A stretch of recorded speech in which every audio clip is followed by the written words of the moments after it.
Mari sama-sama memandang wajah Tuhan dan berseru kepadanya, sebab hanya pertolongan datang dalam Dia. Mari berserah penuh di dalam tangannya yang kudus. Mari bersyukur untuk setiap hal dalam hidup kita, sebab hanya Kaulah harapan Tuhan dalam setiap kehidupan kami. Bukan dengan kekuatanku ku dapat jalani hidupku, tanpa Tuhan yang di sampingku. Ku tak mau sendiri.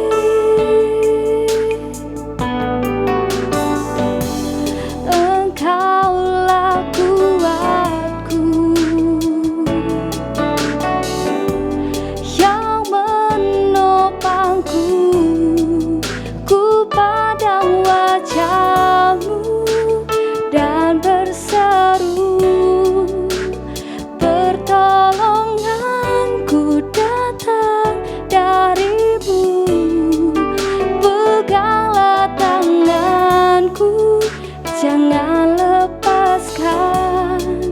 Kaulah harapan dalam hidupku. Lebih lagi, mari angkat suaramu dan katakan, bukan dengan kekuatanku ku dapat jalani hidupku, tanpa Tuhan yang di sampingku. Ku tak mampu sendiri.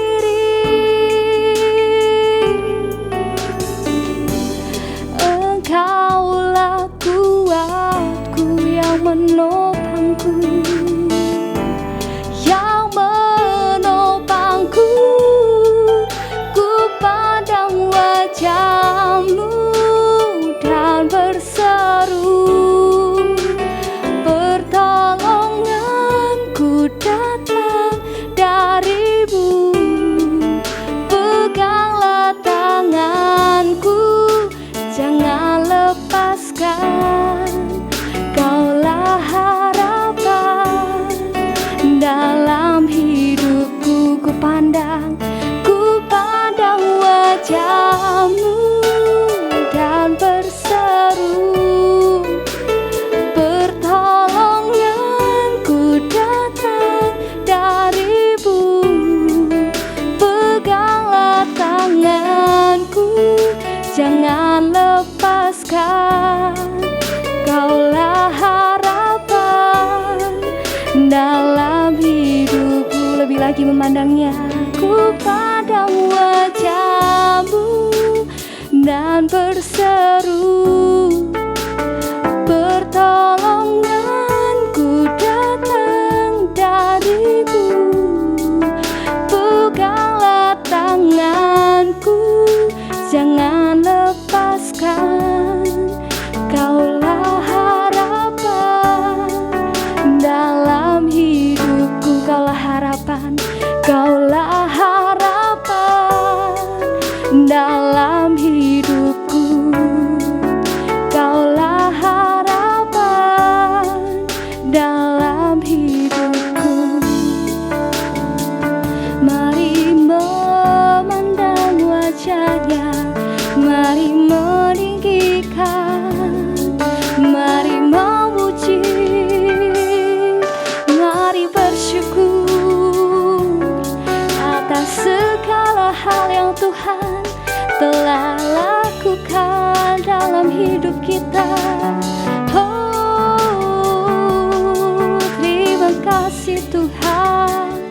Kami bersyukur, kami bersyukur kepada-Mu. Terima kasih Tuhan Yesus, Yesus. Kami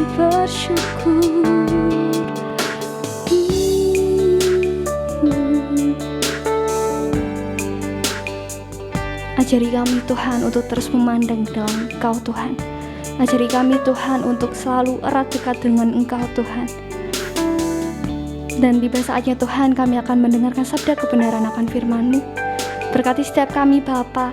Ajari kami Tuhan untuk memiliki telinga yang benar-benar mendengar, memiliki hati yang siap untuk ditabur akan benih firman-Mu Bapa, supaya benih yang ditabur dapat berakar, bertumbuh, bahkan berbuah. Terima kasih Tuhan Yesus, terima kasih kami siap mendengarkan sabda kebenaran akan firman-Mu. Demi dan di dalam nama-Mu kami berdoa, mengucap syukur, haleluya, amin. Shalom, selamat pagi. Kasih karunia Tuhan ada pada Bapak, Ibu, dan saudara-saudara di pagi hari ini. Saya percaya kalau keadaan kita hari ini, pagi hari ini dengan sukacita yang datangnya dari Tuhan, sehat selalu. Nah, pada pagi hari ini kita akan bersama-sama mengawali segala kegiatan kita dengan mendengarkan firman Tuhan. Bapak, Ibu, dan saudara-saudara yang dikasihi Tuhan, kalau bulan ini adalah bulan restorasi iman, mari kita belajar tentang bagaimana iman yang murni, yaitu iman dan perbuatan itu menjadi satu kesatuan. Di dalam iman tanpa perbuatan adalah mati. Saya bacakan dari Yakobus 2 ayat 17. Demikian juga halnya dengan iman. Jika itu tidak disertai perbuatan, maka iman itu pada hakikatnya adalah mati. Saya ulangi karena ada dua hal. Demikian juga halnya dengan iman. Jika itu tidak disertai perbuatan, maka iman itu pada hakikatnya adalah mati. Ada dua unsur yang sangat penting di dalam satu ayat ini, yaitu memiliki iman bila kita percaya walaupun kita melihat.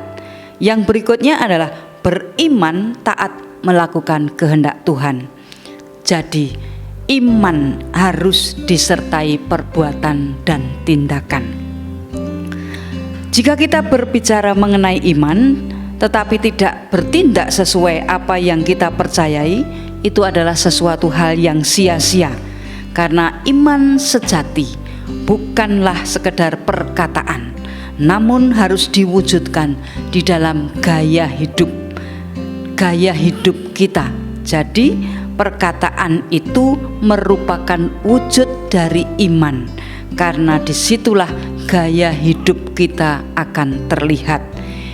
Iman yang sejati yang menyelamatkan itu adalah begitu penting, dan kita harus memiliki iman itu di dalam kehidupan kita. Perbuatan tanpa iman adalah perbuatan yang mati. Iman tanpa perbuatan, iman yang mati. Maka dari itu contohnya di dalam Alkitab, Rahab adalah perempuan sundal yang berada di kota Yeriko. Ketika mendengar bangsa Israel menuju kota Yeriko, dia mendengar bagaimana kedahsyatan Allah Israel. Maka ketika ada dua pengintai yang meminta Rahab untuk diselamatkan, disembunyikan, dia percaya bahwa keselamatan itu ada di dalam Allah Israel. Dan ketika benar kedua orang pengintai itu berada atau disembunyikan oleh Rahab, dan selanjutnya ketika pagi harinya mereka akan berangkat, keluarlah dua pengintai. Apa yang dikatakan Rahab? Dia meminta keselamatan dengan sebuah tanda, yaitu tali kirmisi. Bapak, Ibu, dan saudara-saudara yang dikasihi Tuhan, Rahab bertindak karena iman, dan iman itulah yang selanjutnya menyelamatkan kehidupan Rahab sekeluarga. Ini adalah iman yang disertai oleh perbuatan. Ketaatan Rahab dilihat ketika mengkaitkan tali kirmisi yang menunjukkan imannya, bahwa itu adalah merupakan satu janji oleh pengintai itu, di mana ketika bangsa Israel masuk ke tanah Yeriko, Rahab dan keluarganya diselamatkan. Dan itulah merupakan tindakan iman. Ketika kita mendengar di dalam Yakobus 2 ayat 26, sebab seperti tubuh tanpa roh adalah mati, demikian juga iman tanpa perbuatan-perbuatan adalah mati. Iman tanpa perbuatan baik disebut mati karena kurangnya perbuatan baik yang mengungkapkan kehidupan yang tidak diubah, hati yang mati secara rohani. Iman itu merupakan bukti dari perbuatan kita yang kita lakukan di dalam kehidupan sehari-hari. Maka ketika kita memiliki iman, maka perbuatan kita itulah yang menjadi wujud nyata, yang dilihat oleh orang lain, terlebih ketaatan kita di dalam mengiring perjalanan iman kita kepada Tuhan. Yakobus yang berikutnya adalah di dalam Yakobus bukan hanya mengajarkan perbuatan baik yang membenarkan di hadapan Allah, tetapi iman sejati itu terbukti oleh perbuatan baik. Perbuatan baik bukanlah penyebab keselamatan. Perbuatan baik adalah bukti keselamatan. Sekali lagi, bahwa perbuatan baik itu bukan penyebab keselamatan, tetapi perbuatan baik itu adalah bukti dari keselamatan itu. Kalau kita sudah menerima keselamatan, itu adalah satu hal yang kita syukuri, maka kita harus menyatakan syukur kita karena kita menerima yang namanya keselamatan. Kita nyatakan di dalam perbuatan baik kita. Nah, iman sejati di dalam Tuhan Yesus selalu menghasilkan perbuatan baik. Maka ketika Paulus mengulangi di dalam 1 Korintus 6 ayat 9 sampai 10, Bapak Ibu nanti bisa membaca.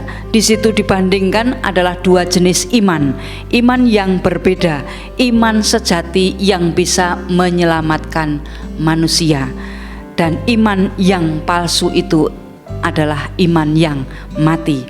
Maka ketika kita mengaku bahwa orang Kristen menjadi sebuah prioritas, yaitu bahwa kita ini memiliki iman, keyakinan, keselamatan yang sudah diberikan oleh Tuhan, menjadikan hal pedoman bagi kehidupan kita, mari kita untuk nyatakan perbuatan kita ini menjadi perbuatan yang menyatakan iman kita kepada Tuhan. Oleh karena itu, Bapak, Ibu, dan saudara-saudara yang dikasihi Tuhan, iman dan perbuatan itu menjadi satu kesatuan yang tidak bisa diceraikan. Iman tanpa perbuatan adalah mati. Perbuatan tanpa iman adalah sia-sia. Sekali lagi, iman tanpa perbuatan adalah mati, dan perbuatan tanpa iman adalah sia-sia. Demikian Bapak Ibu, mari kita merenungkan firman di dalam kehidupan kita hari ini dan memasuki segala aktivitas kita hari ini dengan beriman kepada Tuhan Yesus Kristus yang sudah menyelamatkan kita. Dan mari kita buktikan iman itu, iman yang sudah kita miliki, keselamatan yang sudah kita miliki dengan perbuatan-perbuatan baik, menjadikan perbuatan-perbuatan yang sesuai dengan karakter Kristus itu menjadi gaya hidup kita, menjadi gaya hidup, menjadi style kita di dalam mengiring Tuhan, maupun di dalam pekerjaan kita, rumah tangga kita, dimanapun Tuhan tempatkan kita untuk membawa bahwa kita ini adalah orang-orang yang istimewa yang sudah menerima keselamatan dari Tuhan. Tuhan Yesus memberkati. Mari kita berdoa. Terima kasih Tuhan, hari ini Engkau berikan pegangan bagi kehidupan kami.